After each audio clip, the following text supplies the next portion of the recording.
31 mai 2012, Galerie Asdin Alaya dans le Marais à Paris.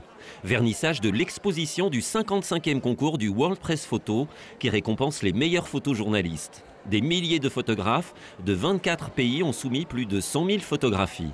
Premier prix, une mère tient son enfant blessé dans ses bras. C'était un jour de répression, de bombardement, de tirs de sniper au Yémen. Les manifestants se sont réfugiés dans une mosquée transformée en hôpital de campagne. Cette photo n'est pas spectaculaire, elle est universelle. Le jury du World Press Photo a voulu couronner un cliché qui traitait des révolutions arabes, mais sous un angle inhabituel, celui de la tendresse. L'auteur est espagnol, il s'appelle Samuel Aranda. Nous l'avons joint par téléphone entre deux avions. Je me considère comme un activiste. J'aime la photographie parce que c'est une façon de vivre, une façon de se battre. Et j'aime rendre compte des choses qui, selon moi, méritent notre attention. C'était une expérience extraordinaire parce que la jeunesse était dans la rue pour réclamer la démocratie. Le photojournalisme, c'est l'art de raconter des histoires en images. Vincent Boiseau a remporté le second prix de la photo art et spectacle pour son récit de la Fashion Week de Dakar.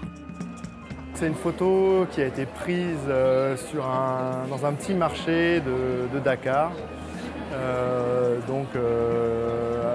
dans la zone où il y a tous les tailleurs. Et j'ai fait poser à cet endroit-là une mannequin sénégalaise assez extraordinaire par son dynamisme et les choses qu'elle exprime.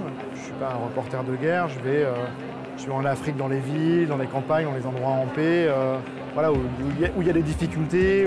Voilà, moi j'aime raconter ces histoires-là, c'est vrai. La plus grande difficulté pour les photographes est de trouver un support pour diffuser leurs récits. Guillaume Herbeau n'est pas un inconnu. Après être allé à la rencontre des victimes de Tchernobyl et de celles des narcotrafiquants mexicains, il s'est intéressé aux activistes féministes ukrainiennes. Depuis peut-être un an, j'entendais l'histoire de ces féministes qui avaient trouvé comme moyen de se faire entendre, de faire du topless dans la rue en criant leur slogan. Mais j'arrivais pas à vendre l'idée à un journal.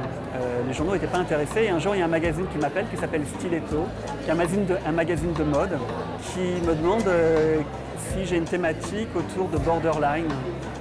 Et donc, en discutant avec la rédactrice en chef, on s'est rendu compte que ce sujet correspondait vraiment à borderline. Guillaume Herbeau a obtenu le second prix portrait pour ses activistes. L'exposition pourra être vue dans plus de 45 pays grâce au programme itinérant du World Press Photo.